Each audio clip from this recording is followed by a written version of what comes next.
তাহলে রিজিক নিয়ে এত টেনশন করার কি আছে ভাই? টেনশনে কিছু আছে? কার কাছে রিজিক? আল্লাহ লিখে রাখছেন না? ইনশাআল্লাহ এর বাইরে কিছু হবে? হবে না। অতএব এত দুশ্চিন্তার কিছু নাই।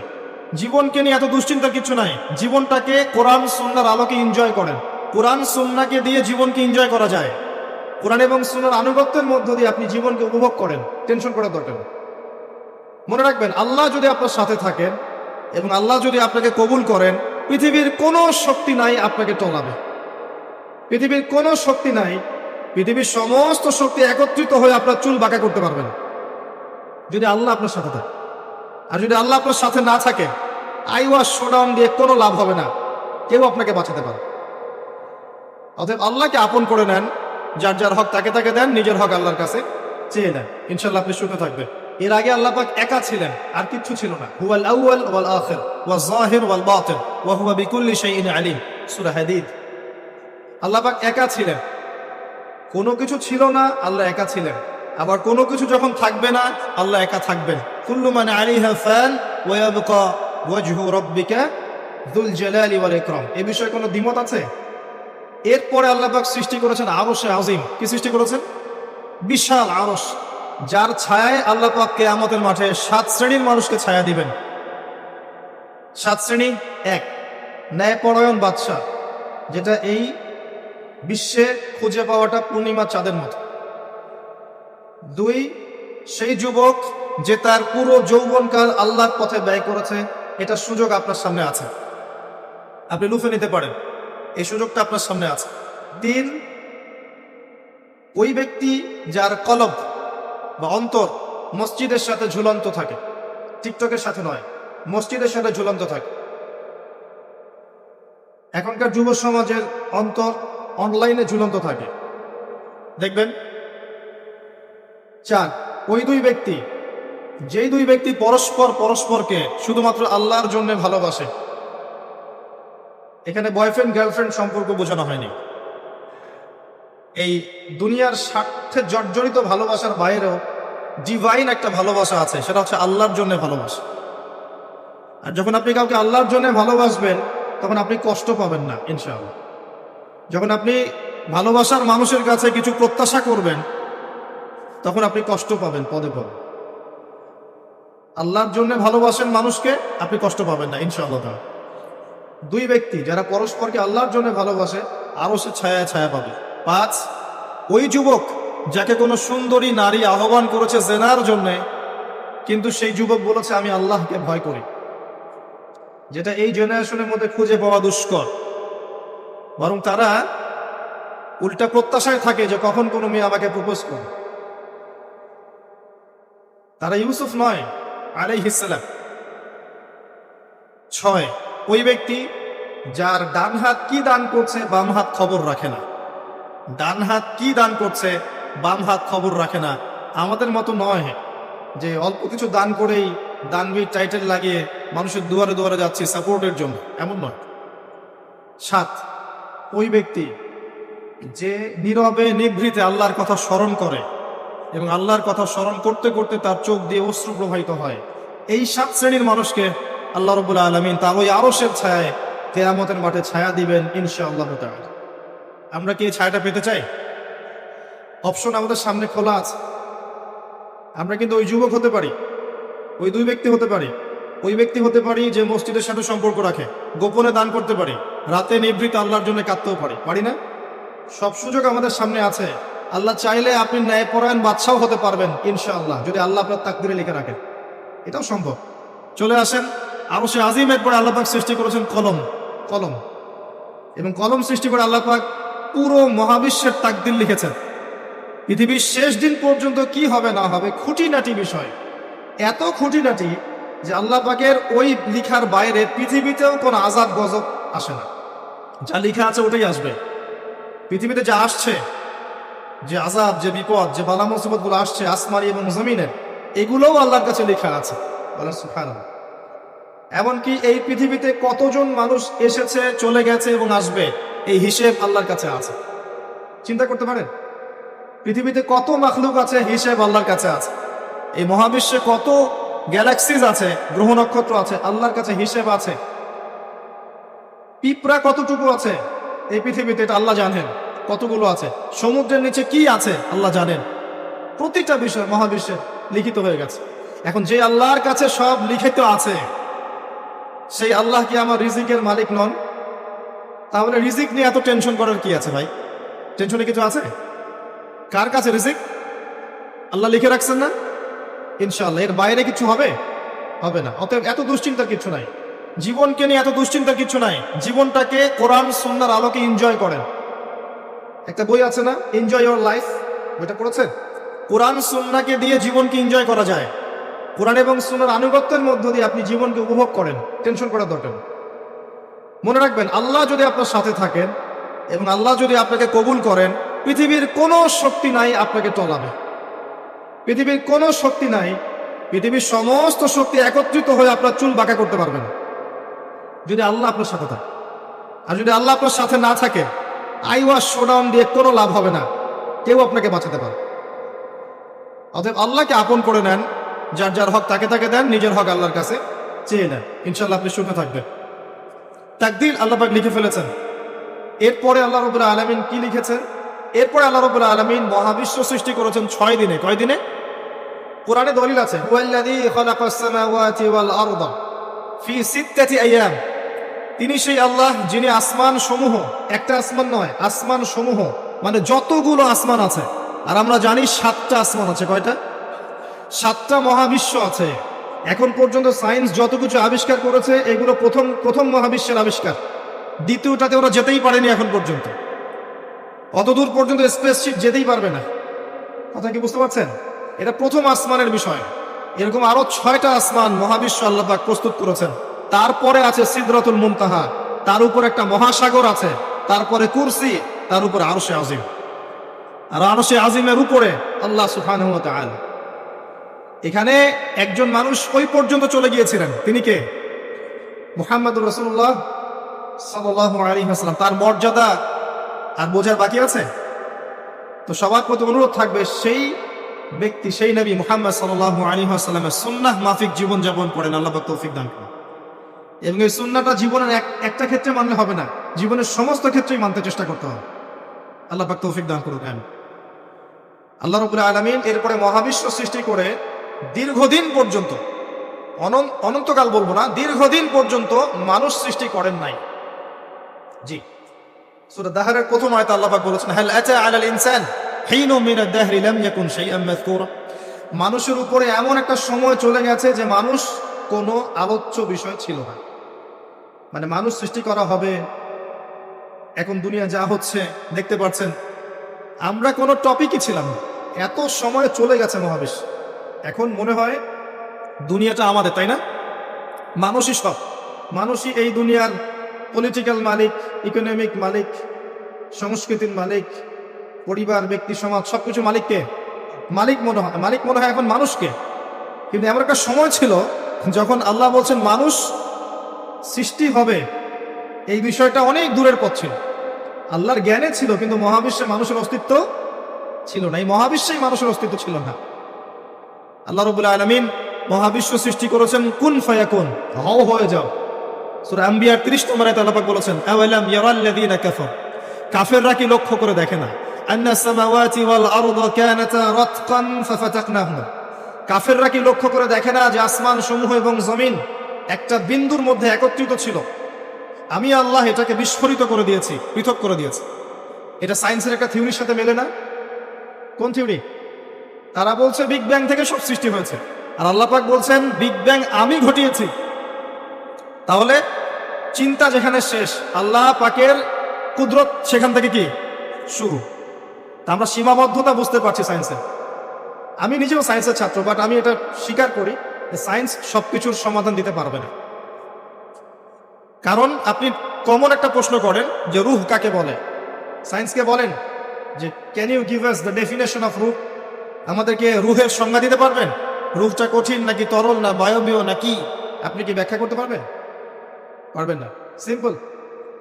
জিন জাতির ব্যাখ্যা দেন, ফেরেশতার ব্যাখ্যা দেন, কবরের আযাবের ব্যাখ্যা দেন, জান্নাত জাহান্নাম, হুর পরীর ব্যাখ্যা দেন।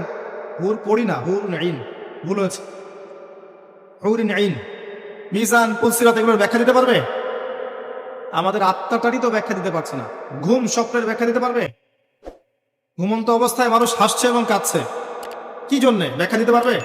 স্বপ্ন দেখছে, কোত্থেকে স্বপ্ন আসছে, আর স্বপ্ন মাঝে মাঝে সত্য কেমন করে হচ্ছে, এর ব্যাখ্যা দিতে পারবে? স্বপ্ন সত্যি হয় না? শেষ জামানায় মুমিনদের স্বপ্ন বেশি বেশি সত্য হবে এমনও এসেছে হাদিসে। আখিরুজ জামানে মুমিনদের স্বপ্ন সত্যি হবে। নবী সাল্লাল্লাহু আলাইহি ওয়াসাল্লাম নবুয়তের আগে এমন স্বপ্ন দেখতেন সকালবেলা সত্য হয়ে যেত। নবুয়তের একটা অংশ স্বপ্ন, 36 ভাগের 1 ভাগ সত্য স্বপ্ন। যাই হোক, আমরা টপিকে চলে আসি। আল্লাহ রাব্বুল আলামিন বিগ ব্যাং দিয়ে মহাবিশ্ব সৃষ্টি করার পর সুদীর্ঘকাল পর্যন্ত মানুষকে সৃষ্টি করেন নাই। এরপরে অনেক সময় পর আল্লাহ পাক ফেরেশতাদেরকে ডেকে বলছেন এই আয়াতটা, যে হে ফেরেশতারা, আমি পৃথিবীতে আমার খলিফা পাঠাতে চাই, মানুষকে আমার খলিফা করে পাঠাতে চাই। খলিফা কি জিনিস? যিনি কাপড় সেলাই করেন তিনি খলিফা? খলিফা কি জিনিস? খলিফার ডেফিনেশনটা শুনে নাই। আল্লাহ পাক আদম আলাইহিস সালাম ছাড়াও আরো একজন নবীর ব্যাপারে খলিফা শব্দ ব্যবহার করেছেন, তার নাম কি? শুকরান, কে বলেছেন? জাযাকাল্লাহ। দাউদ আলাইহিস সালাম, তার ব্যাপারে আল্লাহ পাক বলেছেন তিনি ছিলেন খলিফা। কোন সূরা? সূরা সাদ। কোন সূরা? সূরা সাদ। আল্লাহ পাক বলেছেন ইয়া দাউদ, হে দাউদ, ইন্না জাআলনাকা খলিফাতান ফিল আরদ, নিশ্চয়ই আমি তোমাকে পৃথিবীতে আমার খলিফা করেছি। সুলাইমান আলাইহিস সালামের সময় এত উন্নত সভ্যতা ছিল যেটা আর কখনো আসবে না, এবং তাকে এত ক্ষমতা দেওয়া হয়েছিল আল্লাহর পক্ষ থেকে, যার কথা নবী সাল্লাল্লাহু আলাইহি ওয়াসাল্লাম স্মরণ করে বলেছিলেন যে একটা জিন আমাকে সালাতের মধ্যে ডিস্টার্ব দিচ্ছিল, আমি ভাবলাম জিনটাকে ধরে বেঁধে রাখবো। এটা আমাদের নবীজি বলছেন, একটা জিন আমাকে নামাজে ডিস্টার্ব করছিল, আমি ভাবলাম জিনটাকে ধরে খুঁটির সাথে বেঁধে রাখি। তখন আমার সুলাইমানের কথা মনে পড়লো, আমার ভাই সুলাইমানের কথা মনে পড়লো, যে সুলাইমান আলাইহিস সালামকে আল্লাহ পাক এই ক্ষমতা দিয়েছিলেন। আর সুলাইমান আলাইহিস সালাম আল্লাহর কাছে দোয়া করেছিলেন, আল্লাহ আমাকে যে ক্ষমতা দিয়েছো এরপরে আর কাউকে দিও না, এটা দোয়া করেছিলেন। আমার সুলাইমানের কথা মনে পড়লো, আমি জিনটাকে ছেড়ে দিলাম, বাদলাম না। আমাদের নবী মুহাম্মদ সাল্লাল্লাহু আলাইহি ওয়াসাল্লাম মানুষের সম্মান বুঝতেন। আমাদের নবী মুহাম্মদ সাল্লাল্লাহু আলাইহি ওয়াসাল্লাম অন্যের সম্মান বুঝতেন, আর আমরা তার উম্মাহ, অন্যের সম্মান নষ্ট করতে পারলে আমাদের ভাত হজম হয়। অন্যের সম্মান নষ্ট না করা পর্যন্ত ভাত হজম হবে না। আর মুহাম্মদ সাল্লাল্লাহু আলাইহি ওয়াসাল্লাম অন্যের সম্মান বুঝতেন। আসেন, সুলাইমান আলাইহিস সালাম এবং দাউদ আলাইহিস সালাম এই জেরুজালেম থেকে বিশ্ব শাসন করেছিলেন। আর জেরুজালেম চিনেন তো আপনারা? কোন দিকে? চায়নার দিকে, রাশিয়ার দিকে, নাকি আমেরিকার দিকে? আচ্ছা, ওইদিকে আমরা পরে আসবো ইনশাআল্লাহ, সভ্যতার সংকটের শেষের দিকে আমরা ওইদিকে আসবো ইনশাআল্লাহ। এবার আসেন, দাউদ আলাইহিস সালামকে আল্লাহ পাক বলছেন তোমাকে খলিফা করেছি পৃথিবীতে, তোমার কাজ কি? ফাহকুম বাইনান নাস বিল হক, হে দাউদ তোমার কাজ হচ্ছে মানুষের মাঝে ন্যায় বিচার করা, মানুষের মাঝে ন্যায় বিচার করা, হকের মানদণ্ডে বিচার করা। হকটা কি? এর উত্তরও কোরআন আপনাকে দিবে। কোরআনের চেয়ে কি আমি ভালো উত্তর দিতে পারবো? কোনটা হক কোনটা বাতিল, কোনটা ন্যায় কোনটা অন্যায়, আমি কি বেশি বুঝি না আল্লাহ বেশি বোঝেন? কোথায় স্পষ্ট করা আছে, আমার মস্তিষ্কে না কোরআনে? কোরআনের সূরা কাহাফ খোলেন, আল্লাহ পাক বলেছেন ওয়াকুলিল হাক্কু মির রাব্বিকুম, হে নবী আপনি বলে দিন সত্য সেটাই যা তোমার রবের পক্ষ থেকে নাযিল হয়। আর কিছু বলার দরকার আছে? ফামান শাআ ফালইউমিন, যার ইচ্ছা হয় সে স্বীকার করুক, ঈমান নিয়ে আসুক। ওয়ামান শাআ ফালইয়াকফুর, যার ইচ্ছা হয় অস্বীকার করুক। ইন্না আ'তাদনা লিয-যালিমিনা নারান, অস্বীকারী জালেমদের জন্য আমি জাহান্নামের আগুন প্রস্তুত করে রেখেছি। বাস, আর কিছু বলার প্রয়োজন আছে? সূরা বাকারা আল্লাহ বলেছেন আল হাক্কু মির রাব্বিক ফালা তাকুনান্না মিনাল মুমতারিন, হক তোমার রবের পক্ষ থেকে আসে, তুমি সন্দেহবাদীদের অন্তর্ভুক্ত হও না। আসলে এটা হক কিনা, এই যুগে চলে কিনা, এই সন্দেহের অন্তর্ভুক্ত হও না। ইসলাম চির নতুন, চির প্রাচীন, চির আধুনিক, প্রত্যেকটা যুগের জন্য, শুধুমাত্র একটা যুগের জন্য নয়, এবং শুধু মুসলিমদের জন্য নয়, সবার জন্যই। কোরআন এবং সুন্নাহ শুধু আমাদের সম্পত্তি নয়, পুরো মানব জাতির সম্পত্তি। এখানে সবার হেদায়েত আছে, হোক সে হিন্দু ভাই বা খ্রিস্টান ভাই বা বুদ্ধিস্ট বা জিউস, যেই হোক না কেন, সবার হেদায়েত এখানে আছে। আসেন, আল্লাহ পাক কোরআনকে হক বলছেন। এটাও বলে রাখি, যখন তাওরাত নাজিল হয়েছিল তখন তাওরাত হক ছিল, তখন ওটাই ছিল হক। যখন জাবুর নাজিল হয়েছে, জাবুরই হক ছিল। যখন ইঞ্জিল নাজিল হয়েছে, ইঞ্জিলই হক ছিল। যখন থেকে কোরআন নাজিল হয়েছে, এখান থেকে নিয়ে কিয়ামত পর্যন্ত হকের কি অন্য কোনো মানদণ্ড আছে? এটা মানতে কোনো আপত্তি আছে? হ্যাঁ, এখন কোনো কিছু যদি কোরআন সুন্নাহর সাথে মিলে যায়, মানতে আমাদের কোনো আপত্তি নাই। কেউ একটা মতবাদ দিয়েছে, একটা দর্শন দিয়েছে, একটা সায়েন্টিফিক থট দিয়েছে, যেটা কোরআনের সাথে মিলে গেছে, হাদিসের সাথে মিলে গেছে, মানতে আমাদের কোনো আপত্তি নাই। আমরা চোখ বন্ধ করে মানবো ইনশাআল্লাহ, কোনো সমস্যা নেই। কিন্তু যে ব্যক্তি, যে কোনো ব্যক্তি বা যে কোনো সংগঠন, যে কোনো সমাজ, যে কোনো সভ্যতা, কেউ যদি এমন কোনো কথা বলে, এমন কোনো দর্শন দেয়, এমন কোনো মতবাদ দেয় যেটা কোরআনের সাথে মিলছে না, সাংঘর্ষিক, হাদিসের সাথে মিলছে না, সাংঘর্ষিক, আপনি কি মানতে বাধ্য? এটা না মানাটাই আপনার ইমানের পরিচয়। তো আল্লাহ পাক দাউদ আলাইহিস সালামকে বলছেন, তুমি এই হকের মানদণ্ডে বিচার ফয়সালা করো। ওয়ালা তাত্তাবিউল হাওয়া, নিজের প্রবৃত্তির অনুসরণ করো না। প্রবৃত্তি মানে নিজের মন গড়া বিষয়ের অনুসরণ করো না। ইউদিল্লুকা আন সাবিলিল্লাহ, তাহলে এটা তোমাকে আল্লাহর রাস্তা থেকে সরিয়ে দিবে। নিশ্চয়ই যারা প্রবৃত্তির অনুসরণ করেছে তারা আল্লাহর পথ থেকে সরে গেছে। এই কারণে বিমা নাসু ইয়াউমাল হিসাব, তারা হিসাবের দিনটা ভুলে গেছে। আমি কি বুঝাতে পারছি ভাই? তাহলে আল্লাহ পাক খলিফার ফাংশন দিলেন। খলিফার কাজ কি তাহলে? খলিফার কাজ হচ্ছে আল্লাহর পক্ষ থেকে আসা সত্যের মানদণ্ডে মানুষের মাঝখানে ফয়সালা করা। আমার কথা ক্লিয়ার? পরিবেশ পরিস্থিতি যদি অনুকূলে না থাকে, সে করবে না, তার ক্ষমতা নাই। লা ইউকাল্লিফুল্লাহু নাফসান ইল্লা উসআহা। কিন্তু আকীদা রাখতে কি কোনো সমস্যা আছে যে এটাই চূড়ান্ত সত্য? আমি তো আগেই বলেছি, এই যুগে সারেন্ডার করতে হবে। আপনি 100% ইসলাম ফলো করতে পারবেন না। তো 100% ইসলাম ফলো করা এই যুগে আমার মতে পসিবল না, ইল্লা মাশাআল্লাহ। তো আল্লাহ পাক যদি কিছু মানুষকে বাছাই করে তৌফিক দেন, সেটা আল্লাহ পাকের নিজস্ব ব্যাপার, ইখতিয়ার, স্বাধীনতা। আসেন, আল্লাহ রাব্বুল আলামিন এখানে খলিফার ফাংশন বললেন, এবং আদম আলাইহিস সালামকে এই খলিফা করে পৃথিবীতে পাঠালেন। সভ্যতার শুরু হলো।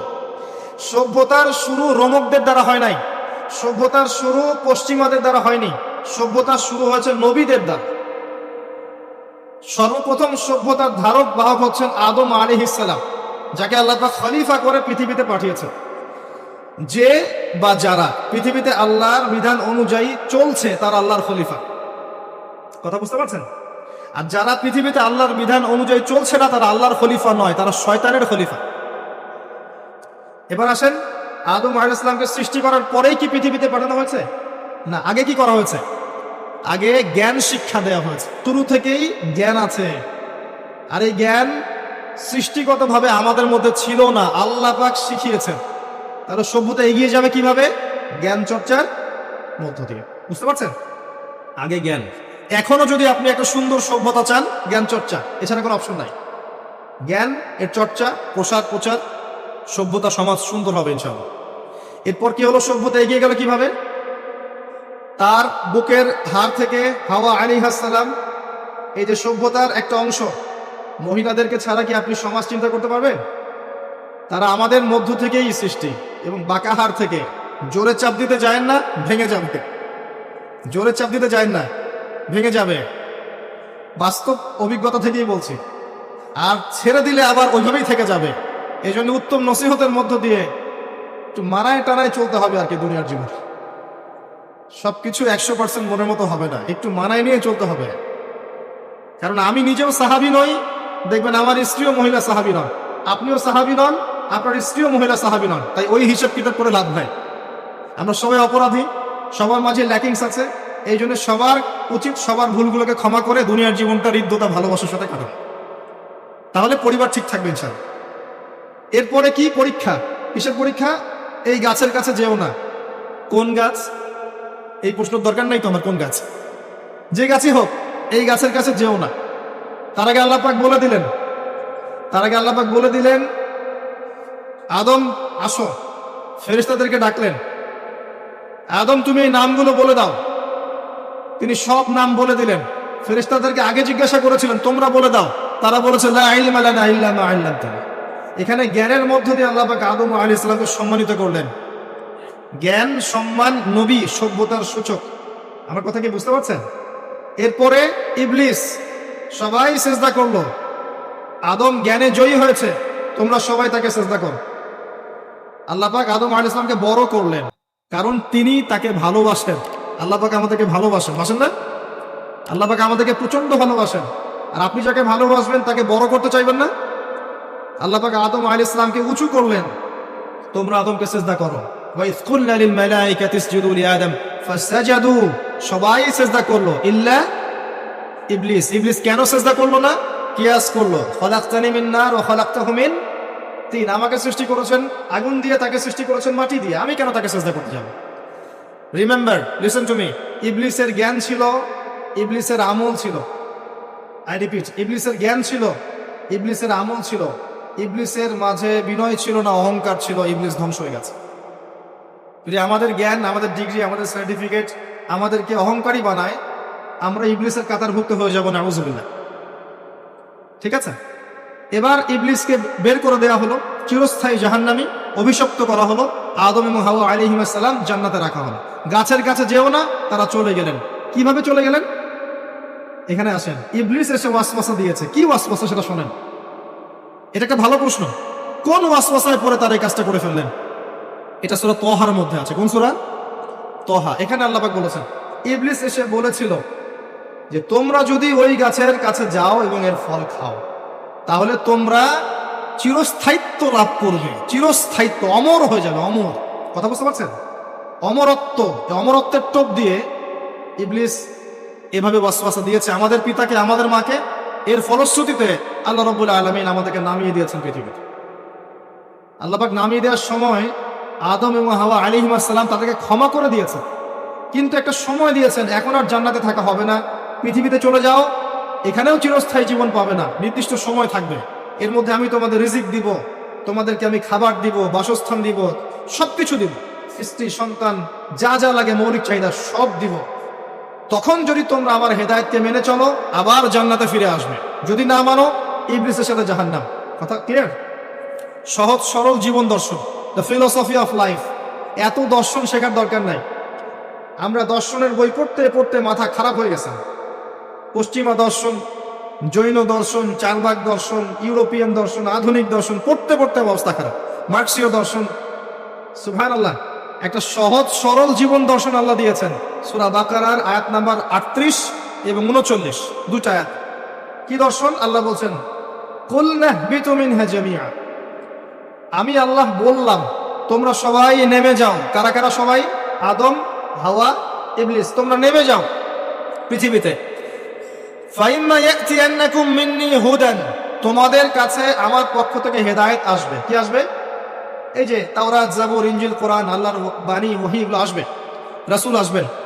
ফামান তাবিআ হুদায়া ফালা খাউফুন আলাইহিম ওয়ালা হুম ইয়াহজানুন, যে বা যারাই আমার এই হেদায়েতকে মেনে চলবে তাদের বিন্দু মাত্র ভয় নাই, কোনো টেনশন নাই, কোনো ভাবনা নাই, ইনশাআল্লাহ আবার জান্নাতে ফিরে আসবে ইনশাআল্লাহ। সুসংবাদ। ঠিক আছে? তারপরের আয়াত আল্লাহ পাক বলেন, ওয়াল্লাযীনা কাফারু ওয়া কাযযাবু বিআয়াতিনা, কিন্তু যারা আমার আয়াতকে মিথ্যা প্রতিপন্ন করবে এবং অস্বীকার করবে, কুফরি করবে, ফাউলাইকা আসহাবুন নার, এরা হবে জাহান্নামের অধিবাসী। কার সাথে? ইবলিসের সাথে। হুম ফিহা খালিদুন, তারা সেখানে চিরস্থায়ী হবে। সহজ সরল জীবন দর্শন, দ্য ফিলোসফি অফ লাইফ। মানলেই শান্তি, না মানলেই অশান্তি। এরপর একটা চ্যালেঞ্জ, ইবলিস চ্যালেঞ্জও করছে, আল্লাহ তুমি আমাকে বের করে দিয়েছ, ঠিক আছে, আমি আদম সন্তানের ডান দিক থেকে আসবো, বাম দিক থেকে আসবো, সামন থেকে আসবো, পিছন থেকে আসবো, তাকে আমি জাহান্নামের পথে নিয়েই ছাড়ব। এটা মনে রাখেন মাথার মধ্যে, ইবলিসের চ্যালেঞ্জ। আর আল্লাহ পাকও সতর্ক করলেন, ইন্নাহু লাকুম আদুউম মুবিন, সে তোমাদের স্পষ্ট শত্রু। এবার পৃথিবীতেও নামিয়ে দিলেন, হেদায়েতও পাঠাচ্ছেন, নবী রাসূল পাঠিয়েছেন। সভ্যতা আস্তে আস্তে এগিয়ে চলল। সভ্যতায় দুইটা শক্তি দেখতে পাচ্ছেন, একটা আল্লাহর পক্ষ থেকে আসা শক্তি, একটা শয়তানি শক্তি। এই দুটো নিয়ে সভ্যতা এগিয়ে চলছে। আবারও বলছি, সভ্যতা শুরু হয়েছে নবী দ্বারা, রোমকদের দ্বারা নয়। সভ্যতা শুরু হয়েছে নবী দ্বারা। মানুষ আগে গাছের ছাল পাতা পরে থাকতো না। সূরা আরাফে আল্লাহ পাক বলেছেন, আমি মানুষের জন্য, আদম হাওয়া আলাইহিস সালাম, তাদের জন্য লেবাস পাঠিয়েছি, পোশাক পাঠিয়েছি। আমি লেবাস নাজিল করেছি উপর থেকে। লোহার খনি দেখেছেন? লোহার খনি কেউ কি বিশ্বাস করবে যে লোহা মহাকাশ থেকে পৃথিবীতে এসে পড়েছে? ওয়ানজালনাল হাদিদ, আল্লাহ পাক বলছে আমি হাদিদ নাজিল করেছি। কোরআন নাজিল করা বোঝেন? কোরআন নাজিল মানে কি? আল্লাহর উপর থেকে কোরআন আসেনি? জিবরাইল আলাইহিস সালাম কোরআন নিয়ে আসছেন না নিচে মুহাম্মদ সাল্লাল্লাহু আলাইহি ওয়াসাল্লামের কাছে? এই যে কোরআন নাজিল হচ্ছে, আনজাল। আল্লাহ পাক এই কথা বলছেন যে লোহা আমি নাজিল করেছি। লোহার একটা অণু আপনি তৈরি করতে পারবেন পৃথিবীতে ল্যাবে বসে? সুবহানাল্লাহ। আল্লাহ পাক নাজিল করেছেন। ঠিক একইভাবে আল্লাহ পাক পোশাক নাজিল করেছিলেন আদম এবং হাওয়া আলাইহিস সালাম তাদের জন্য। তারা গাছের ছালপাতা পরে ঘোরাফেরা করতেন না। বোগাস কথাবার্তা শেখায় মানুষ। এবং কৃষিকাজ, আপনার প্রযুক্তি, আপনার পরিবার গঠন, সন্তান প্রতিপালন, একজন মানুষের জীবন যাপনের জন্য যত কিছু প্রয়োজন সব জ্ঞান আল্লাহ পাক আদম আলাইহিস সালামকে শিক্ষা দিয়েছেন। দুনিয়াতে আসার পরে যখন যেটা প্রয়োজন হয়েছে ওহী নাজিল হয়েছে, জিবরাইল আলাইহিস সালাম তাকে শিখিয়ে দিয়েছে। মানুষ গুহার মধ্যে ছবি এঁকে এঁকে থাকতো, আর এরা বলছে আদম আলাইহিস সালাম বানর থেকে হয়েছেন। নাউযুবিল্লাহ, সুবহানাল্লাহ। এটা যারা বিশ্বাস করে তারা সরাসরি কোরআনের সাথে কুফরি করছে, স্পষ্ট কাফের।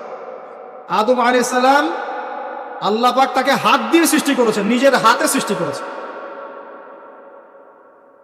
তিনি বানর থেকে মানুষ হননি।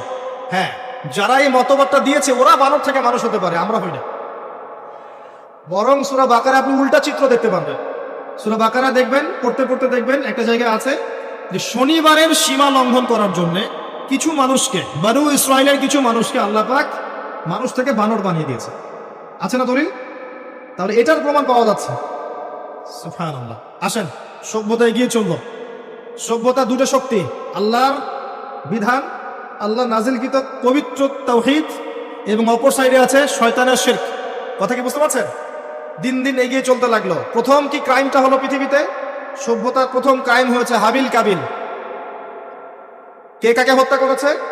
কাবিল হাবিলকে হত্যা করেছে। কি কারণে? ঈর্ষা। এখান থেকে এই সভ্যতার শিক্ষা কি? শিক্ষা হচ্ছে এটাই, আজকের দিনেও যদি আমরা হাবিল আর কাবিলের মতো, কাবিল যেমন করে ঈর্ষা পরায়ণ হয়ে হাবিলকে হত্যা করেছে, এই ঈর্ষা ত্যাগ না করতে পারি, তাহলে এ উম্মার তাকদীরে খারাপই আছে। কথা কি বোঝা যায়? আমরা এখন পর্যন্ত সেই কাবিলের সুন্নত ত্যাগ করতে পারি নাই। ভিতরটা হিংসা দিয়ে ভর্তি, জর্জরিত। এগুলো যদি খুলে আল্লাহ পাক দেখাতে পারতেন জনগণের সামনে, লজ্জায়, দুর্গন্ধে, ধিক্কার জানাতে জানাতে আপনি আমার লেকচারও শুনতে আসতেন না। হ্যাঁ, যদি আমার কলিজাটাকে খুলে আল্লাহ পাক দেখাতেন যে দেখো এর কলিজার মধ্যে কি পরিমাণ হিংসা আছে, ঈর্ষা আছে, দুনিয়ার লোভ আছে, লালসা আছে, পরশ্রী কাতরতা আছে, দুর্গন্ধে আপনি আমার লেকচার শুনতে আসতেন না। জি, এটা সৌভাগ্য যে আমাদের ভিতরটা আল্লাহ পাক দেখান না। আল্লাহ পাক আমাদের কলবটাকে পরিষ্কার করুন, আত্মশুদ্ধি দান করুন, আল্লাহ নূর দান করুন, এবং ঈর্ষা ত্যাগ করার তৌফিক আল্লাহ পাক দান। এবার আসেন, সভ্যতা এগিয়ে চলছে।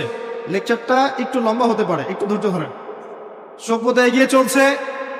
আদম আলাইহিস সালামের যুগে কোনো পাপাচার খুব একটা দেখা যাচ্ছে না, শুধু এই পাপাচার ছাড়া। এর পরের জেনারেশনে গিয়ে দেখছি নূহ আলাইহিস সালামের কওম। কার কওম? নূহ আলাইহিস সালাম। 5 জন বড় বড় নবীর একজন। 5 জন বড় বড় নবীর নাম নূহ আলাইহিস সালাম, ইব্রাহিম, মূসা, ঈসা, মুহাম্মদ সাল্লাল্লাহু আলাইহি ওয়াসাল্লাম। আমি কিন্তু শেষে প্রশ্ন করব, উত্তর দিতে হবে, ঠিক আছে? ইনশাআল্লাহ। সঠিক উত্তর দিতে পারলে পুরস্কার, না পারলে যে পারবে তাকে আপনি হাদিয়া দিবেন। আপনার পকেট থেকে হাদিয়া নিয়ে তাকে দেওয়া হবে ইনশাআল্লাহ। তো নূহ আলাইহিস সালামের যুগে কি? শিরক। প্রথম শিরকের পাপ মানুষ দেখল। ইয়াগুস, ইয়াউক, নাসর, এরকম কিছু মূর্তি ছিল। এই মূর্তিগুলো তার উপাসনা করা শুরু করল। বাই দ্য ওয়ে, এই মূর্তিগুলো কিন্তু তারা হাতে তৈরি করে নাই। আমার কথাটা ভালো করে বোঝেন। এই মূর্তিটা তারা আসলে অটোমেটিকলি হাতে তৈরি করে নাই। এই মূর্তিটা তৈরি করার পিছনে শয়তান তাদেরকে ওয়াসওয়াসা দিয়েছিল। কি ওয়াসওয়াসা দিয়েছিল? এই ব্যক্তিরা ছিল আগের সময়কার বুজুর্গ ব্যক্তি। বুজুর্গ ব্যক্তি বোঝেন? পরেশগার বুজুর্গ ব্যক্তি। তো শয়তান এদেরকে বুঝিয়েছিল, যদি তোমরা বুজুর্গ ব্যক্তিদের, আল্লাহওয়ালা মানুষদের মূর্তি তৈরি করে মসজিদের বাইরে রাখো, তাদেরকে দেখলে তোমাদের ইবাদতে মনোযোগ বাড়বে। শয়তান এই ওয়াসওয়াসা দিয়েছে। ওই জেনারেশন তাই করলো। ওই জেনারেশন যখন চলে গেল, পরের প্রজন্মকে শয়তান ওয়াসওয়াসা দিল, আরে মসজিদের বাইরে কেন, ভেতরেই রাখলে হয়। তারা ভেতরে নিয়ে আসলো। এই জেনারেশন শেষ হয়ে গেল। তারপরে আরেকটা জেনারেশন আসলো। ওদেরকে শয়তান বোঝালো সরাসরি এদের কাছে চাইলেই হয়। শিরিক শুরু হলো। আপনি কি বুঝতে পারছেন কিভাবে শিরিক শুরু হয়েছে বিশ্বে? এবার নূহ আলাইহিস সালাম 950 বছর তার কওমকে দাওয়াত দিলেন, শিরিক ছেড়ে দাও, শিরিক ছেড়ে দাও। কত বছর? 9টা শতাব্দী, 9.5 শতাব্দী তিনি তার উম্মাহকে দাওয়াত দিলেন শিরিক ছেড়ে দাও। তার স্ত্রী পর্যন্ত তার কথা শুনলো না, তার ছেলেও তার কথা শুনলো না। দাওয়াতটা কেমন ছিল? আমাদের মতো এই যে লাক্সারিয়াস বসে বসে দাওয়াত দেয় এমন নয়। দাওয়াতটা এমন ছিল, নূহ আলাইহিস সালাম নিজেই বলছেন, ইন্নী দাআউতু কওমি লাইলা ওয়া নাহার। আল্লাহ, আমি আমার কওমকে দিন রাত দাওয়াত দিয়েছি, দিন রাত 24 ঘন্টা। ওয়ালাম ইয়াজিদহুম দুআই ইল্লা ফিরারা। আমার দাওয়াত শুনে মানুষ খালি পালিয়েই গেছে, পালিয়েই গেছে। এরকম করে দাওয়াত দিয়েছে, এমন ভাবে দাওয়াত দিয়েছেন, শেষে সমাজের মানুষ শুনছে না, পরিবারের লোকও কথা শুনছে না। তখন হাত উঁচু করে বলছেন, রব্বি আন্নী মাগলুবুন ফান্তাসির। আল্লাহ, আমি পরাজিত, আমাকে সাহায্য কর। তখন আল্লাহ পাক প্লাবন পাঠালেন, ধ্বংস হয়ে গেল জালেম। আর যারা মুমিন তাদেরকে আল্লাহ পাক উদ্ধার করলেন কিস্তিতে করে। সভ্যতার সংকট বুঝতে পারছেন? সভ্যতার সংকট মানে হচ্ছে শিরক। যখন সভ্যতায় শিরিক এসেছে, আল্লাহ পাক তাওহীদ পন্থীদেরকে বাঁচিয়েছেন, মুশরিকদেরকে ধ্বংস করে দিয়েছে। এবং এই মুশরিকদেরকে আল্লাহ পাক পরকালেও জাহান্নামের আগুনে জ্বালাবেন, আর তাওহীদ পন্থীদেরকে আল্লাহ পাক পরকালে জান্নাত দিবেন ইনশাআল্লাহ।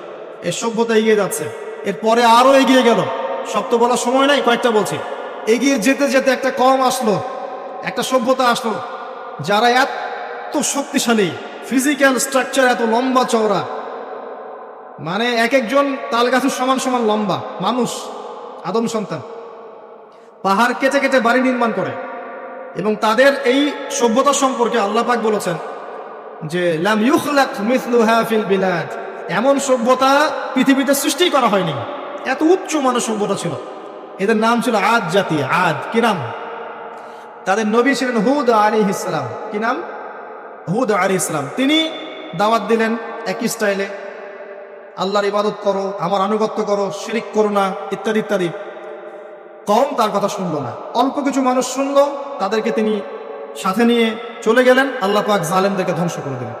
একই সুন্নাহ। কিভাবে ধ্বংস করলেন? ঝঞ্ঝা বায়ু দিয়ে। এমন বাতাস, যে বাতাসে পুরো কওম উড়ে চলে গেল খেজুর গাছের মতো, খেজুর গাছের ডালের মতো পড়ে থাকলো। যারা বলতো মান আশাদ্দু মিন্না কুওয়া, আমাদের চেয়ে শক্তিশালী আর কে আছে, আল্লাহ পাক ওদেরকে বাতাস দিয়ে উড়িয়ে শেষ করে দিলেন। সুবহানাল্লাহ। এরপরে আরেকটা সভ্যতা আসলো, যার নাম সামুদ। তাদের নবীর নাম সালেহ আলাইহিস সালাম। তারাও আদ জাতির ভাই, ওরাও ফিজিক্যালি অনেক স্ট্রং ছিল। একইভাবে নবী দাওয়াত দিলেন, তারা কবুল করলো না। আল্লাহ পাক ওই মুমিনদেরকে উদ্ধার করলেন, বাকিদেরকে বজ্রপাত দিয়ে ধ্বংস করে দিলেন। কি দিয়ে ধ্বংস করলেন? বজ্রপাত। বজ্রপাতের প্রচন্ড শব্দে কর্ণঘোর ফেটে গেল, তারা তাদের ঘরের সামনেই পড়ে থাকলো।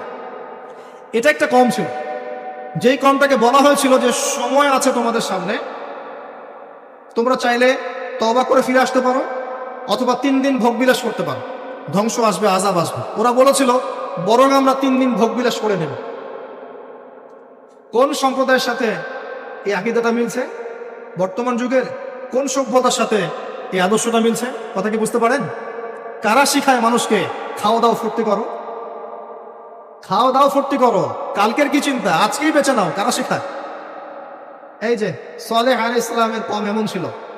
তওবা করে ফিরে আসো, ওরা বলছে না, 3 দিন সময় আছে, খেয়ে নিয়ে ফুর্তি করে নেব। জেনা, মদ, খাওয়া দাওয়া সব চললো। তৃতীয় দিন সকালবেলা ফজরের সময় বিকট শব্দে ওদের কর্ণগুহর আল্লাহ ফাটিয়ে দিলেন, এবং ঘরের সামনে চিৎপটাং হয়ে পড়ে থাকলো। কওম শেষ, ডিস্ট্রয়। এখনো হিজাজ অঞ্চলে তাদের ধ্বংসাবশেষ দেখা যায়, অনলাইনে সার্চ করে দেখেন। সভ্যতা এগিয়ে চললো। আপনি কি সভ্যতার এগিয়ে যাওয়ার মধ্যে মিল পাচ্ছেন? কোনো একটা কমন জিনিস পাচ্ছেন? প্রত্যেক সভ্যতা আল্লাহ পাক ওহী নাযিল করেছেন, রাসূল পাঠিয়েছেন, আনুগত্যের দিকে আহ্বান করেছেন। যারা করে নাই ধ্বংস, যারা করেছে সফল। সভ্যতার সংকট। সভ্যতা এগিয়ে যেতে যেতে একটা কওম আসলো, যার নাম হচ্ছে শুআয়ব, কওমে মাদিয়ান। কি নাম? কওমে মাদিয়ান। শুআয়ব আলাইহিস সালামের কওম। শুআয়ব আলাইহিস সালাম একজন নবী ছিলেন, যিনি তার মেয়েকে মূসা আলাইহিস সালামের সাথে বিয়ে দিয়েছিলেন। ওইদিকে আমরা আসছি ইনশাআল্লাহ। শুআয়ব আলাইহিস সালামের কওমের অপরাধ ছিল, এরা মাপে কম দিত এবং ডাকাতি করতো। কি করতো? ডাকাতি। আমরাও কিন্তু কম করি না ডাকাতি। এখন আমরা নেক্সট সুরতেও ডাকাতি করি, বৎসরতেও ডাকাতি করি, করি না? অনেকে তো কোটটাই পরে ডাকাতি করে, কোটটাই পরে বড় বড় মাপের ডাকাতি করে। কারণ আপনি কোটটাই বললে তো ধরতে পারবেন না কলার, কিছু বলতে পারবেন না। সব ক্ষেত্রেই এগুলো চলছে। স্যুট বুট পরে বসে থাকবো সুদী ব্যাংকে, মানুষের রক্ত চুষে খাচ্ছে। অনেক সময় দেখা যায় দিনের লেবাস পরেও আমরা জনগণের টাকা পয়সা লুটে খাই। হ্যাঁ, তো এই যে ডাকাতি করতো সোহাইব আলাইহিস সালামের কম, এবং তারা মাপে কম দিত। রমজান মাসে একটা অনুরোধ করবো, আল্লাহর ওয়াস্তে কৃত্রিম সংকট তৈরি করে মানুষকে কষ্ট দিয়েন না, বরং এই মাসে আপনি দাম আরো কমিয়ে দেন, আল্লাহ আপনার রিজিকে বারাকা দিবেন। সব মানুষকে খাওয়ান, বেশি বেশি ইফতার করান, বেশি বেশি ইফতার করান, সমাজ কল্যাণমূলক কাজ করেন, আল্লাহ রহম করবেন। সব আল্লাহর ওয়াস্তে এই মাসটাকে কোটিপতি হওয়ার সুযোগ মনে করেন না, এটা আপনার ক্ষমা পাওয়ার মাস। আল্লাহ পাক বোঝার তৌফিক দান করুন তাদেরকে। তারপরেও কিছু মানুষ থাকবে লাহুম কুলুবুন লা ইয়াফকাহুনা বিহা, যাদের কলব আছে উপলব্ধি করে না, ওয়া লাহুম আযানুন লা ইয়াসমাউনা বিহা ওয়া লাহুম আ'য়ুনুন লা ইবসিরুনা বিহা, কান আছে শুনে না, চোখ আছে দেখবে না। উলাইকা কাল আনআম, এরাই জন্তু জানোয়ারের মতো। বাল হুম আদাল, বরং তার চেয়েও এরা নিকৃষ্ট। বাল হুম আদাল, বরং তার চাইতেও নিকৃষ্ট। উলাইকা হুমুল গাফিলুন, এরা গাফিল সম্প্রদায়। আসেন, মাপে কম দেওয়া ডাকাতি করার কারণে আল্লাহ পাক কি করলেন? আল্লাহ পাক এই মাদিয়ান জাতি ইতিহাসে প্রথমবার, সভ্যতায় প্রথমবার এই মাদিয়ান জাতিকে আল্লাহ পাক ভূমিকম্প দিয়ে ধ্বংস করেছে। ভূমিকম্প দিয়ে আল্লাহ পাক ধ্বংস করেছেন ওয়ার্ল্ড হিস্ট্রিতে প্রথম এই মাদিয়ান কওমকে। আর এই ভূমিকম্প আখিরুজ্জামানেও আসবে, বড় বড় তিনটা, একটা পূর্ব দিকে, একটা পশ্চিমে, আর একটা বিশ্বের মাঝখানে। অপেক্ষা করতে থাকেন এবং প্রস্তুতি গ্রহণ করতে থাকেন, সামনে আসবে ইনশাআল্লাহ আযজা ওয়া জাল। কারো ঠেকানোর ক্ষমতা নাই, বিকজ এটা হাদিসে লেখা আছে, কিছু করার নাই। একটা কাজই করার আছে, পরকালের ফিকির করা আর মৃত্যুর প্রস্তুতি গ্রহণ করা। আসেন, এরপর কি হলো? সভ্যতা এগিয়ে চললো, নবী মূসা আলাইহিস সালামের কওম আসলো, বনু ইসরাঈলের ঘটনা আপনারা জানেন। এর আগে একটা স্কিপ করে গেছে, ওইদিকে আসছি। এর আগে ইব্রাহিম আলাইহিস সালাম ছিলেন, মনে আছে? ওই যে নমরুদ, ইব্রাহিম আলাইহিস সালাম বাবা তার আহ্বানে সাড়া দিচ্ছে না, বাড়ির থেকে চলে গেলেন। স্ত্রী সারা কিনে চলে গেলেন প্যালেস্টাইন, সেখানে থাকা শুরু করলেন। পরে হাজারা আলাইহিস সালামকে বিয়ে করলেন, সেখান থেকে আবার মক্কা, সেখানে সন্তানকে জবাই করার ফিতনা, পরীক্ষা, সফল হলেন, প্রত্যেকটা ক্ষেত্রে সফল হলেন। আল্লাহ রাব্বুল আলামিন তাকে বলেছেন যে ইব্রাহিম একাই একটা উম্মাহ। আল্লাহ পাক তাকে অগ্নি পরীক্ষা নিলেন, অগ্নি পরীক্ষাতেও তিনি পাশ করলেন। নমরুদকে আল্লাহ পাক ধ্বংস করলেন, ইব্রাহিমকে বিজয়ী করলেন। বলেন সুবহানাল্লাহ। সভ্যতার একই চিত্র। এবার মূসা আলাইহিস সালামের সময় আপনি গিয়ে দেখবেন, ফেরাউনকে আল্লাহ পাক দলবল সহ ডুবিয়ে মারলেন, মূসা আলাইহিস সালাম বনী ইসরাঈলকে আল্লাহ পাক উদ্ধার করলেন। একই চিত্র। সভ্যতার সংকট, বুঝতে পারছেন? সভ্যতার সংকটের মধ্যে যখনই আপনি দেখবেন শিরক আছে, আল্লাহর অবাধ্যতা আছে, নবীর আনুগত্য নাই, ধ্বংস। যখনই তাওহীদ আছে, সুন্নত আছে, হালাল আছে, নবীর আনুগত্য আছে, সাফল্য। সভ্যতা আরো এগিয়ে গেল। দেখবেন দাউদ আলাইহিস সালামের যুগ আসলো, তিনি জেরুজালেম থেকে ওয়ার্ল্ড শাসন করা শুরু করলেন। সুলাইমান আলাইহিস সালামের সময় আসলো, তিনি আরো বড় পরিসরে শাসন করা শুরু করলেন। এদিকে ইউসুফ আলাইহিস সালামের সময় এসেছিল, যিনি মিশরে রাজত্ব করেছিলেন। ইয়াকুব আলাইহিস সালামের সময় এসেছিল। ইদ্রিস আলাইহিস সালামের যুগ এসেছিল। যুলকারনাইন তার সময় এসেছিল, যিনি মাশরিক মাগরিব বিজয় করেছিলেন। অনেক যুগ চলে গেল, এমনকি ঈসা ইবনে মারইয়ামের সময় আসলো, তিনিও একই সুন্নাহ পালন করতে লাগলেন। এরপরেও মুহাম্মদ সাল্লাল্লাহু আলাইহি ওয়াসাল্লামের সময় আসলো। এখান থেকে আপনি একটু বৈধ কবুল করতে লাগলো এবং ইসলামের প্রচার প্রসার বাড়তে লাগলো। যত প্রচার বাড়তে লাগলো, কাফের মুশরিকদের নির্যাতন তত বেশি বাড়তে লাগলো।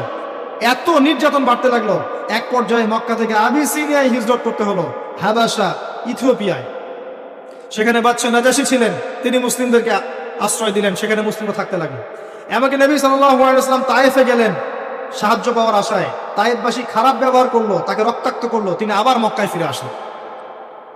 তিনটা বছর গাছের ছাল পাতা খেয়ে সাহাবে কেরামকে শিয়ারে আবু তালেবে রাত দিন কাটাতে হলো। 3 বছরের বয়কট জীবন। এরপরে একই বছর অল্প কয়েকদিনের ব্যবধানে চাচা আবু তালেব এবং স্ত্রী খাদিজা রাদিয়াল্লাহু আনহা ইন্তেকাল করলেন। নবী সাল্লাল্লাহু আলাইহি ওয়াসাল্লাম বিষণ্ণ হয়ে পড়লেন।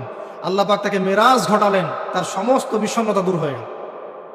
নবী সাল্লাল্লাহু আলাইহি ওয়াসাল্লাম 11তম বর্ষে ইয়াসরিব থেকে আগত 6 জন যুবককে দাওয়াত দিলেন, যাদের নেতা ছিল সাআদ বিন জুরারা রাদিয়াল্লাহু আনহু। এই 6 জন ইয়াসরিব মানে মদিনা থেকে এসেছিল, তার ইসলাম কবুল করে আবার মদিনায় ফেরত গেল। তার পরের বছর তারা আরো 6 জনকে নিয়ে আসলো, 6 যোগ 6 মোট 12 জন। এর পরের বছর মুসআব বিন উমাইর রাদিয়াল্লাহু আনহুর দাওয়াতের ফলে 12 থেকে 75 জন মানুষ মদিনা থেকে এসে ইসলাম কবুল করলো। মদিনায় হিজরতের পটভূমি তৈরি হল। নবী সাল্লাল্লাহু আলাইহি ওয়াসাল্লাম তার পরের বছর হিজরত করলেন মদিনায় সাহাবায়ে কেরামকে নিয়ে। এই যে মদিনা, এটাই হলো প্রথম ইসলামিক স্টেট। কথা কি বুঝতে পারছেন? ওই দাউদ এবং সুলাইমান আলাইহিস সালামের পর এবং ইউসুফ আলাইহিস সালামের যুগের পর এই মদিনাই হচ্ছে পরবর্তী ইসলামিক স্টেট। এখানে ছিল রাষ্ট্রের সমস্ত সংজ্ঞা এখানে ফুলফিল হলো, এখানে জনগণ হলো, এখানে সার্বভৌমত্ব থাকলো, এখানে গভর্নমেন্ট হলো এবং যার প্রেসিডেন্ট স্বয়ং মুহাম্মদ সাল্লাল্লাহু আলাইহি ওয়াসাল্লাম। আমার কথা কি বুঝতে পারছেন? আমি একটু দ্রুত নিয়ে যাচ্ছি আপনাদেরকে সময় শর্ট।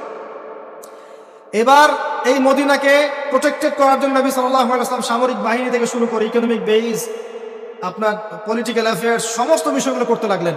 এক পর্যায়ে আবু সুফিয়ানের কাফেলাকে আক্রমণকে কেন্দ্র করে বদরের যুদ্ধ হয়ে গেল, আর এই যুদ্ধে মুসলিমদেরকে আল্লাহ পাক বিজয় দান করলেন। তার পরের বছর উহুদের যুদ্ধ হলো। আমাদের একটা ভুলের কারণে আমরা এই যুদ্ধের সাময়িক বিপর্যয়ের শিকার হলাম। পরাজিত হয়নি, সাময়িক বিপর্যয়ের শিকার হয়েছে। স্বয়ং নবী সাল্লাল্লাহু আলাইহি ওয়াসাল্লামকেও মার খেতে হয়েছে। জি, এবং 70 জন সাহাবী এখানে ইন্তেকাল করেছেন, শাহাদাত বরণ করেছেন, যার মধ্যে হামজা রাদিয়াল্লাহু আনহু ছিলেন। এর পরের বছর 10,000 সৈন্য নিয়ে মুশরিকরা আক্রমণ করলো মদিনা। এখানে 1.5-2 মাস মদিনাকে অবরোধ করে রাখলো। এটা হলো খন্দকের যুদ্ধ, আহজাবের যুদ্ধ। সূরা আহজাব পড়ে দেখেন। এরপর তারা ফিরে চলে গেল। এবার নবী সাল্লাল্লাহু আলাইহি ওয়াসাল্লাম বললেন, আজকের পর থেকে তারা আর আমাদেরকে আক্রমণ করতে পারবে না, আমরাই করবো ইনশাআল্লাহ।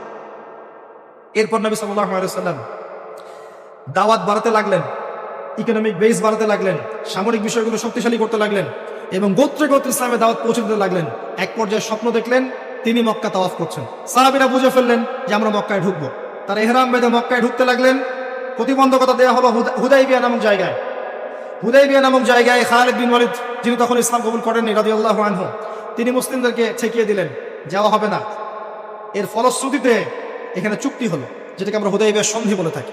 চুক্তির প্রতিটা দফায় বাইরের চোখ দিয়ে মনে হয় যে আমাদের প্রতিকূলে যাচ্ছে, কিন্তু আদতে এগুলো আমাদের অনুকূলে ছিল। কি দফা? 10 বছর আমরা যুদ্ধ করব না, ওকে ডান। তোমাদের কেউ আমাদের দলে আসলে ফিরাই দেওয়া লাগবে, আমাদের কেউ তোমাদের দলে গেলে ফিরাই দিব না, ওকে ডান। এই বছর ওমরা করতে পারবে না, ফেরত যেতে হবে, ঠিক আছে ডান। পরের বছর আসতে হবে, তাও 3 দিনের জন্য বিনা অস্ত্রে, ওকে ডান। সবকিছুই ডান, যাও। এই চুক্তি হয়ে গেল। আল্লাহ পাক আয়াত নাযিল করলেন, ইন্না ফাতাহনা লাকা ফাতহাম মুবিনা।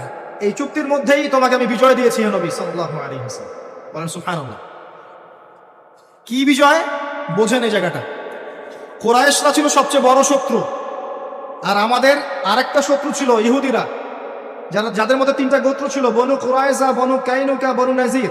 বনু নাজির, বনু কুরাইজা, বনু কাইনুকা, এদেরকে বের করে দেওয়া হয়েছে। এরা খায়বারে গিয়ে আশ্রয় নিয়েছে। এর মধ্যে শুধু বনু কুরাইজাকে হত্যা করা হয়েছিল, কারণ তারা গাদ্দারি করেছিল আহজাবের যুদ্ধে। এটা দ্বিতীয় বড় শত্রু, আর এই কুরাইশরা সবচেয়ে প্রধান বড় শত্রু। কি করলেন নবী সাল্লাল্লাহু আলাইহি ওয়াসাল্লাম? তিনি 10 বছরের জন্য তাদের হাতকে চেপে ধরলেন। এই 10 বছর তারা আমাদের সাথে আর যুদ্ধ করবে না, মানে এরা স্টপ। এখন আমি বাইরের শত্রু থেকে ডিল করতে পারবো। কথা কি বুঝতে পারছেন? এই চুক্তির ঠিক পরের বছর নবী সাল্লাল্লাহু আলাইহি ওয়াসাল্লাম খায়বার আক্রমণ করলেন, কারণ এরা আর খায়বারকে সাহায্য করতে পারবে না। What a leader, what a personality, মানে কি ব্যক্তিত্ব, কি নেতা, কি বিচক্ষণতা, চিন্তা করেন। 10 বছর বন্ধ করে দিলাম, তোমার সাথে আমার কোনো লড়াই নাই এবং তুমি আমাদের কোনো শত্রুকে হেল্প করতে পারবে না, ওকে ডান, ডিল হয়ে গেল। এবার যেহেতু বড় শত্রুর হাত চেপে ধরা হয়েছে, এখন ছোট ছোট শত্রুগুলোকে তিনি সাইজ করা শুরু করলেন, একটা একটা করে ধরে সবগুলোকে সাইজ। পরে বড়টারও কলার চেপে ধরলেন। কি ডিপ্লোমেসি! আমরা খালি এখন মিষ্টি খাওয়ার সুন্নত জানি, আমরা এখন জিওপলিটিক্যাল ডিপ্লোম্যাটিক সুন্নাত জানি না। জি, চিন্তা করে দেখ, এই জায়গাটা খুব ভালো করে বুঝবেন। খায়বার বিজয়ের পর থেকে নিয়ে মুসলিমদের আর্থসামাজিক অবস্থা আরো বাড়তে লাগলো, প্রচুর সম্পদ গনিমত বাড়তে লাগলো এবং পররাষ্ট্রনীতি অ্যাপ্লাই করা হলো। রোমক সম্রাটকে দাওয়াত দেওয়া হচ্ছে, মিশরের বাদশাকে দাওয়াত দেওয়া হচ্ছে, পারস্যের দাওয়াত দেওয়া হচ্ছে। আস্তে আস্তে সারা বিশ্বে ইসলামের দাওয়াত ছড়িয়ে পড়ে। এক পর্যায়ে মাত্র এই চুক্তির 3-4-5 বছর পরেই, এই চুক্তির 10 বছর যায় নাই, 3 বা 4 বছর পরেই, 3, 4, 4.5 এরকম বছর পরেই বিনা যুদ্ধে বিশাল সেনাবাহিনীকে নিয়ে নবী সাল্লাল্লাহু আলাইহি ওয়াসাল্লাম মক্কা আক্রমণ করলেন। মক্কা বিজয়। কোন মক্কা? যেই মক্কায় আগে শিরিক ছিল, এখন শিরিক নাই। যেই মক্কায় সুদ ছিল, এখন সুদ নাই। যেই মক্কায় নারীকে জীবন্ত কবর দেওয়া হয়েছে, নারীর কোনো অবমাননা নাই। যেই মক্কার মধ্যে মাদকের সয়লাভ ছিল, কোনো সয়লাভ নাই। যে মক্কায় গোত্রীয় হানাহানি কাটাকাটি ছিল, এখন কিচ্ছু নাই, সবাই ভাই ভাই। এই মক্কা, জাহেলিয়াতের মক্কাকে আল্লাহ রাসূল সাল্লাল্লাহু আলাইহি ওয়াসাল্লাম 23 বছরের ব্যবধানে একেবারে টোটাল ইসলামিক পরিবেশে পরিণত করলেন। সেই আল্লাহ কি মরে গেছেন? সেই নবীর আদর্শ কি মরে গেছে? আল্লাহ নাজিল করা সেই কিতাব কি উঠে গেছে পৃথিবী থেকে? তাহলে ওই জাহেলি সমাজকে যদি পরিবর্তন করা যায়, আমাদের জাহিলিয়াতকে পরিবর্তন করা সম্ভব না? এই বিশ্বের জাহিলিয়াত পরিবর্তন করা সম্ভব নয়? আমরা করতে পারি না পারি, আল্লাহ পাক এমন প্রজন্ম আনবেন, দেখে নিন তারা করে দেখাবে ইনশাআল্লাহ। যখন আল মাহদি আসবেন, ঈসা ইবনে মারিয়াম আসবেন, তখন জাহিলিয়াতের রেশ মাত্র থাকবে না ইনশাআল্লাহ আযজা ওয়া জাল। এর আগ পর্যন্ত কঠিন সময় আছে। ওই কঠিন সময় যাওয়ার আগে আরেকটু পথ পাড়ি দেবে আপনাদেরকে। মুহাম্মদ সাল্লাল্লাহু আলাইহি ওয়াসাল্লাম এই যে মক্কা ইসলামিক পুরো একটা এনভায়রনমেন্ট প্রতিষ্ঠা করলেন, এরপর কি এটা থেমে গিয়েছিল? এরপর আবু বকর সিদ্দিক রাদিয়াল্লাহু আনহু এসেছেন, তিনিও সেই খেলাফার দায়িত্ব পালন করেছেন। কোন খেলাফা? ফাহকুম বাইনান নাসি বিল হক, সূরা সাদ।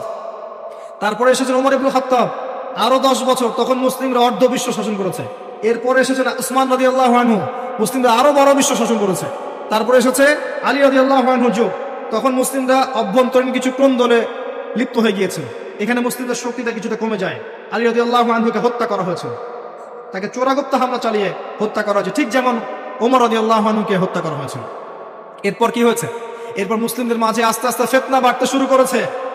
একদল মানুষ বের হয়েছে যারা বলেছে যে আলী রাদিয়াল্লাহু আনহু তিনি নবী, নাউজুবিল্লাহ। এরা তাকে নিয়ে এত বেশি বাড়াবাড়ি করেছে যে তারা পথভ্রষ্ট হয়ে গেছে। আরেকদল লোক বের হয়েছে, এরা বলেছে কবিরা গুনাহগার ব্যক্তি হলেই কাফের, একে হত্যা করা লাগবে, এরা হয়ে গেছে খারেজি। আরেকদল লোক বের হয়েছে, এরা বলে তাকদীর বলতে কিচ্ছু নাই। আরেকদল লোক বের হয়েছে যারা বলে যে মানুষের কর্মের কোনো স্বাধীনতা নাই। আরেকদল বের হয়েছে যুক্তি দিয়ে প্রমাণিত হলেই কোরআন সুন্নাহ মানবো, না হলে মানবো না। এরকম করে শিয়া, খারেজি, মুতাজিলা, মুরজিয়া, জাহমিয়া, জাবারিয়া, কাদারিয়া, কত যে দল বের হয়েছে। আস্তে আস্তে আস্তে আস্তে উম্মাহ বিভক্ত হতে শুরু করেছে। এই সময় ইমামগণ আবির্ভূত হয়েছিলেন, মুহাদ্দিসগণ আবির্ভূত হয়েছিলেন, তারা সংস্কারধর্মী কাজ অব্যাহত রেখেছিলেন। এভাবে আস্তে আস্তে মাযহাবগুলো গড়ে উঠেছে, হাদিসের কিতাবগুলো আমরা পেয়েছি, সভ্যতা এগিয়ে গেছে। আগাতে আগাতে এক পর্যায়ে উমাইয়ারা শাসন নিয়েছে। উমাইয়ারা প্রায় 132 বছর এই উম্মাকে লিড দিয়েছিল। তখন ইসলামী খেলাফের একটা শেল ছিল, একটা শেল, যদিও তারা ভিতর থেকে ফাসেক হয়ে গিয়েছিল, কিন্তু একটা শেল ছিল 132 বছরের মতো। ইসলাম এগিয়ে গেছে, সভ্যতা এগিয়ে গেছে। সভ্যতার অমুকরা দিয়েছে, সভ্যতা মুসলিমরা দিয়েছে, সভ্যতা এগিয়ে গেছে। এরপরে আব্বাসীয় খেলাফত এসেছে, প্রায় 500-550 বছর, 550 বছর তারা পৃথিবী শাসন করেছে।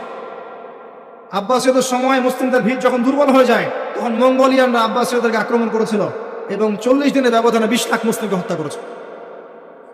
যখনই আল্লাহ পাকের ওই সুন্নাহ, যখনই অমুসলিমরা তো আছেই, মুসলিমরাও যদি আল্লাহর বিধান থেকে সরে গিয়েছে, আল্লাহ পাক ওদেরকেও সরিয়ে দিয়েছেন, নতুন সম্প্রদায় নিয়ে এসেছে। এটাই সভ্যতার সংকট। আবার কথাটা ভালো করে বোঝেন, অমুসলিমদের কথা বাদ দেন। মুসলিমরা যখন দায়িত্ব পেয়েছে মুহাম্মদ সাল্লাল্লাহু আলাইহি ওয়াসাল্লামের সময় থেকে নিয়ে, তখন মুসলিমরাও যদি আল্লাহ এবং তার রাসূলের অবাধ্যতা করেছে, আল্লাহ পাক মুসলিমদেরকেও সরিয়ে দিয়েছেন, অন্য নতুন প্রজন্মকে নিয়ে এসেছে। এটা আল্লাহর সুন্নাত, মনে রাখবেন।